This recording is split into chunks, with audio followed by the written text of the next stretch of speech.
Captain Midnight.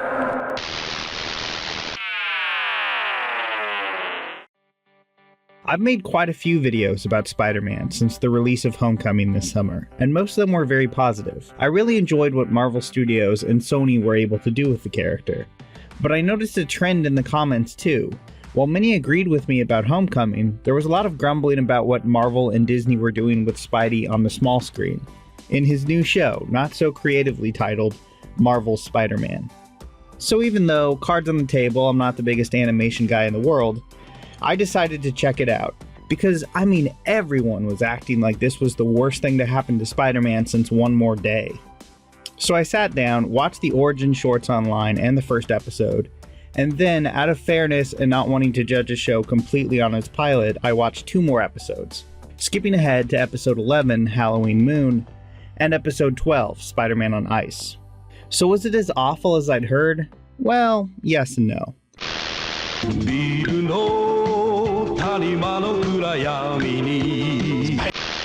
So the Spider-Man show before this one, Ultimate Spider-Man, was a more comedic, jokey take on the character, which was apparently a big hit with kids. Personally, I thought it was kind of a hyper-caffeinated nightmare, but hey, what it was trying to do, it was doing well. Where Marvel Spider-Man is attempting to get back to a more serious-ish approach.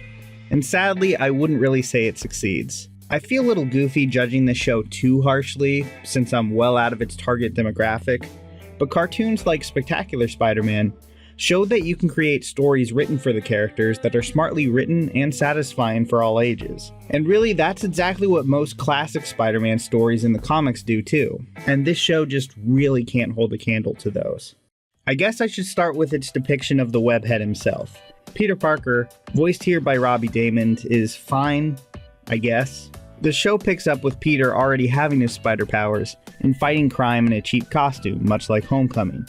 In fact, it's clear that they were taking cues from the MCU Spider-Man in a lot of ways, and really embracing the awkward geek angle to the character. But I think they pushed it a little too far. Sometimes Peter is so bad at reading social cues that he comes off more like Sheldon Cooper than any recognizable version of Peter Parker.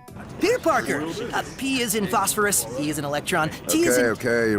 The world's premier chemical research facility and electronics manufacturer. Sorry. Are, of course, observation, hypothesis... Prediction, experimentation, and conclusion. Sphenopalatine ganglioneuralgia. Can't you just say brain freeze like everyone else? But that wouldn't be accurate. One theory is, when the brain senses cold, it moves the blood through the cerebral artery to regulate darkness. Ugh, where is Flash Thompson to shove this kid into a locker when you need him?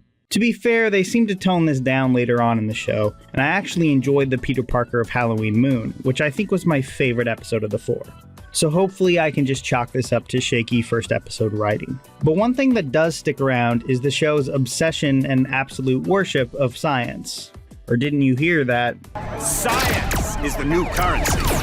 Like, it's kind of bizarre how often this show feels like that one scene from Breaking Bad. Yeah, Mr. White. Yes, science! I mean, everyone, well, okay, most people, like science, right? There's nothing wrong with the cartoon that wants to get kids excited about it. But in some ways, I think it hurts the show. In the first episode, Peter is accepted into this fancy private school called Horizon High, a school that only admits geniuses. And I hate it. I hate everything about this dumb school.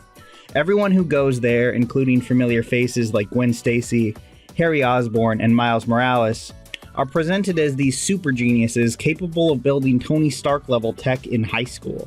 And I know Homecoming had Peter going to a pretty upscale STEM school, but Horizon High is on a whole nother level. Pretty much everyone at this school could whip up some insane gauntlet or laser beam in about 5 minutes. It really robs Peter Parker of his relatability and down-to-earth heroism when all of his pals are basically mini Reed Richards.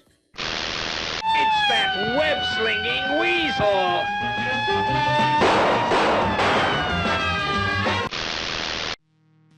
The audience is supposed to love this school and be in awe of how smart they are, and they just seem like huge assholes. In the first episode, Max Modell, Horizon's principal, goes to Midtown High and makes this speech where he says that only one of the poor, stupid plebs at the public school will be admitted, and then he has the students roll out a vibranium reactor. which immediately explodes and like burns down Midtown High's auditorium. No one seems to care all that much though, and once Peter fixes it, he's admitted into Horizon High. Like, sorry kids, I know you wanted to go to the genius school, but we already gave it to that annoying kid. Yeah, you know, the one that can never shut up? Keep a leash on Parker, will you? Our tour is about to begin. Yes, sir. Oh, and I hope nobody was signed up for drama class this year because, yeah. Anyway, we're going back to our shiny future school now. Have fun fixing the hole in the roof. Okay, I'm probably overreacting to this a little bit. I'm just saying, Max Modell is the worst. Getting back to this show's science obsession, I think this really affects Harry Osborn, who is pretty much unrecognizable here. No offense to James Franco, but the character of Harry Osborn is mostly defined by two things in my mind.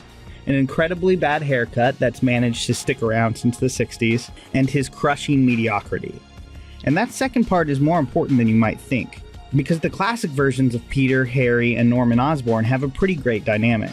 Harry is basically a good kid, but he was never particularly smart or ambitious. And Norman, being both those things plus a raging sociopath, regards him as a pretty major disappointment. Norman, as much as he may hate Spider-Man, sees Peter as the son he wishes he had. And even though he may want him dead, he also respects his intelligence. That dynamic isn't really present in the new show. Because even though Norman is still a huge hard-ass who's a terrible father, his reasoning doesn't make as much sense. Because Harry is a super genius in this cartoon. In the last episode I watched, he invents this ice gauntlet glove thing, which is capable of freezing like the entire city.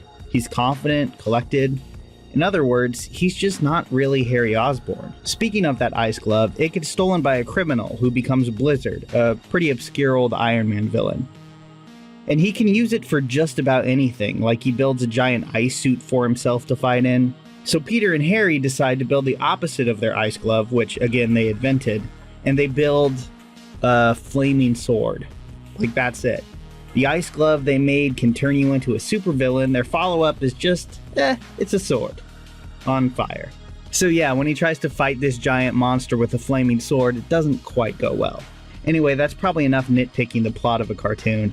So I'll just get back to my impressions about the show as a whole. Like I said, I'm no animation expert, but I don't like the character designs in this show. They're very minimal and cheap looking. But that's not necessarily a bad thing all the time. Spectacular Spider-Man also had very simplistic character designs, and they had those for a very good reason. It allowed the animators to spend more time and money on the action sequences, which were fast, well animated, and very kinetic. Like, there's some sequences in that show I would put up against any of the Spider-Man movies. The new show isn't nearly as good at this, but it's no slouch either. And when you compare it to the more stilted, choppy action of something like the 90s animated series, it's easy to see why they went for the minimalist design. So even though I don't love the look, I guess I'm mostly okay with the animation. I also think they do an alright job with the villains, aside from the Vulture and the pilot who's just, like, embarrassingly bad.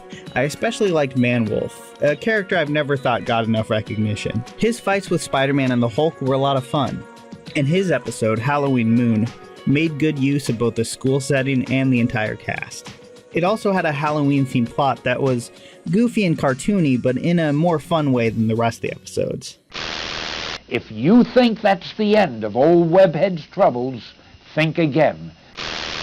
Ultimately, though, Marvel's Spider-Man is a pretty unsatisfying watch, because it feels like the people behind it aren't excited to be making it. And that's disappointing, because whether you're talking about Spectacular Spider-Man's well-told stories and great characterization, Spider-Man the Animated Series' ultra nerdy and ambitious story arcs, or even Ultimate Spider-Man's complete commitment to its wackier take on the character, most past Spidey shows, for whatever their flaws, have felt like they were made by people with passion. Marvel's Spider-Man feels like it was made on a corporate mandate to make a new show that brings the cartoons more in line with Homecoming. So is the new cartoon the worst Spider-Man cartoon ever? I mean, as much hate as it gets, I'd have to say no. Have you sat down and watched the 1981 Spider-Man cartoon lately? Or how about the god-awful Spider-Man Unlimited? I'm just saying, there's a lot of bad Spider-Man shows to pick from. And you know what? If kids love this show, that's great. I remember being around 6 or 7 and having my mind completely blown by Spider-Man the Animated Series Secret War episodes. Seriously, for years I thought those episodes were like the pinnacle of cartoons. They felt epic, like on the scale of Lord of the Rings. And now when I go back and rewatch those episodes, they're kind of a mess. The entire first half hour is an exposition dump, and a lot of the dialogue is really bad. I guess my point is that kids are able to bring a level of imagination to things that really aren't that great. So if this gets them into the character, awesome. Instead of, shouting them down in YouTube comment sections for not liking the right Spider-Man, maybe just direct them to the Spider-Man stories you think are worth checking out. Marvel Spider-Man is far from a great show, but it's also just another entry point for kids into a character that we all love. And you know what? I really can't work up too much hate about that. Here's a special tip for the fellas and girls who have not already joined Captain Midnight's new 1940 Flight Patrol. You'd better hurry up and join at once, because there's a big adventure ahead. The thing to do now is to get started, because we're going to have not only barrels of fun, but loads of free gifts and prizes.